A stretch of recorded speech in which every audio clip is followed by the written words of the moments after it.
1959 সালে যুক্তরাষ্ট্র এক অবিশ্বাস্য পরিকল্পনা নেয়। গ্রিনল্যান্ডের বরফের নিচে একটা গোপন সামরিক ঘাঁটি তৈরি করা হবে,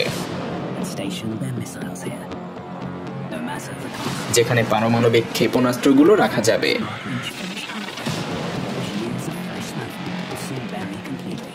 এই প্রকল্পের নাম ছিল ক্যাম্প সেঞ্চুরি।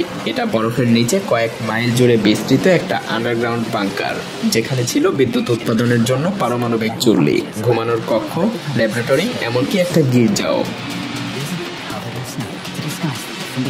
কিন্তু প্রকৃতি এত সহজে হার মানবে কেন? বরফ ধীরে ধীরে স্থান পরিবর্তন করতে থাকায় মাত্র কয়েক বছরের মধ্যেই এই ঘাঁটি বন্ধ করে দিতে হয়। সবচেয়ে চমকপ্রদ বিষয় হলো, এই স্থাপনাটা বহু বছর পর নাসা আবারও বিশেষ রাডারের মাধ্যমে খুঁজে পায়।